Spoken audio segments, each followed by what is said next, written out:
Quand on débute en musculation, plus on met lourd et plus on s'entraîne intensément et plus on aura de résultats. Alors, si je te dis ça, c'est que je ne suis pas d'accord avec ça. Je ne suis pas d'accord avec ça.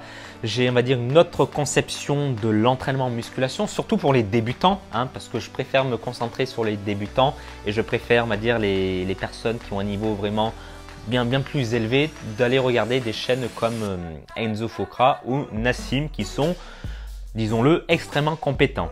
Mais par rapport aux débutants, pourquoi ce que je viens de dire c'est faux? Tout simplement parce que l'intensité de sa séance et le fait de s'entraîner de plus en plus lourd, on va dire que c'est pas la recette, ça fait pas toute la recette, c'est un ingrédient au sein d'une recette. Et dans une recette, généralement, est-ce qu'il n'y a qu'un seul ingrédient? Non, généralement, il y en a plusieurs.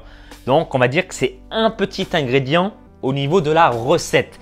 Et moi, je pense qu'il y a des choses bien plus importantes à mettre en place au sein de son entraînement en musculation quand on est débutant. Et je vais te les donner dans cette vidéo. Et j'espère qu'à la fin, tu prendras des notes et que tu appliqueras mes conseils à la lettre. Et pour revenir à ce que je disais, pourquoi c'est pas totalement vrai, pourquoi c'est faux? Tout simplement parce que si on essaye de soulever à chaque fois de plus en plus lourd à chaque séance et puis de s'entraîner vraiment très intensément, un peu comme le dicton no gain, no pain. Voilà, tout le monde, je pense que tu connais ce dicton-là. Moi, j'ai une autre approche et c'est la même approche que mon formateur et mon premier mentor dans l'entraînement sportif qui était le préparateur physique d'Oyonnax de rugby, monsieur DBD.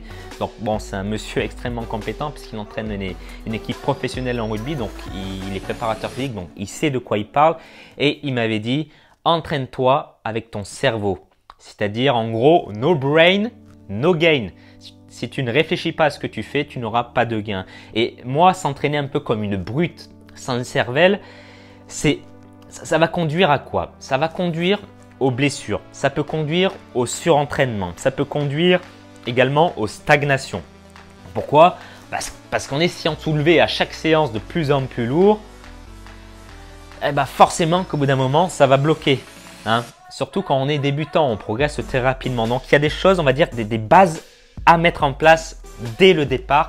Sinon, vous allez droit à la catastrophe et vous allez stagner pendant un long moment. Alors, petit aparté, je ne dis pas qu'il ne faut pas mettre de plus en plus lourd. J'ai dit qu'il faut le faire intelligemment. Et je vais vous expliquer ça dans un instant. Et pour moi, en fait, le problème de vouloir toujours aller plus haut, toujours vouloir progresser plus rapidement, toujours vouloir charger, s'entraîner comme une mule, le problème, c'est que plus on augmente la charge d'entraînement rapidement et plus, on va dire, l'exécution du mouvement va être dénaturée. Et l'exécution du mouvement, c'est quelque chose d'extrêmement important en musculation. Pourquoi? Parce que s'il se dégrade, qu'est-ce qui va se passer? Vous avez plus de risques de vous blesser. Ça va avoir également moins d'impact sur vos muscles. Pourquoi? Parce que quand on met lourd et qu'on n'est pas prêt pour soulever une telle charge, souvent, on a une amplitude de mouvement qui est un peu réduite. Donc forcément que l'impact sur les muscles sera moindre. Donc moi, ce que je vous conseille par rapport à vos entraînements de musculation, c'est de 1. Vous concentrer sur la technique et l'exécution de vos mouvements. Il faut que vos mouvements, que chaque exercice que vous faites durant vos séances soit parfait. Soit vraiment parfait. Ça, c'est vraiment important. Donc, ça ne vous empêche pas de progresser, mais votre priorité doit être là-dessus, sur l'exécution de vos mouvements. Prenez de bonnes habitudes et croyez-moi qu'en prenant de bonnes habitudes, en faisant les bons mouvements dès le départ, vous serez bien content à moyen et à long terme en musculation. Et deuxième chose par rapport à ça, c'est de trouver les bons exercices par rapport à votre morphologie. C'est super important. Faites une analyse morphologique avant de faire un entraînement en musculation. Moi, par exemple, en coaching, quand j'accompagne mes élèves soit en salle de sport à Lyon, si vous êtes du coin, venez me faire un petit coucou, ça me fera plaisir. Et également sur Internet, je coach des personnes sur Internet. Forcément, avant de leur soumettre un programme d'entraînement, qu'est-ce qu'on fait? On fait une analyse. Par exemple, au niveau des bras, tout simple. Au niveau des bras, je sais que les hommes aiment bien avoir de bons biceps. Est-ce que vous savez si vous avez un valgus plus ou moins prononcé au niveau du coude?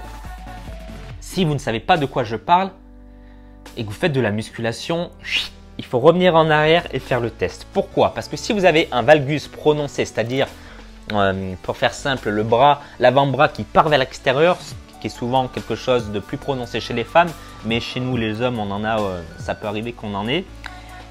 Et bien quand vous allez utiliser les barres droites pour faire les biceps, qu'est-ce qui va se passer? Vous allez avoir des douleurs au niveau du coude, voire au poignet et au niveau des épaules. Donc si vous le faites actuellement, que vous n'avez pas de douleur, tant mieux pour vous.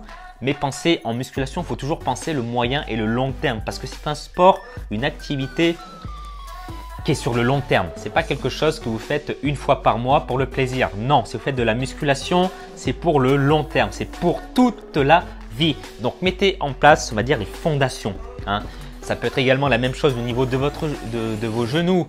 Ça peut être également une analyse, je ne sais pas moi, de vos biceps. Est-ce qu'il est court? Est-ce qu'il est court ou est-ce qu'il est long? C'est important ça aussi pour savoir l'amplitude de travail que vous allez devoir effectuer sur vos entraînements. C'est super important. Donc encore une fois, je sais que nous les hommes, on a un gros ego. On veut être le plus fort dans tout, dans la musculation surtout. On veut faire le plus de traction, soulever le plus lourd, développer couché. Voilà, pour faire le kéké. Je suis aussi passé par là.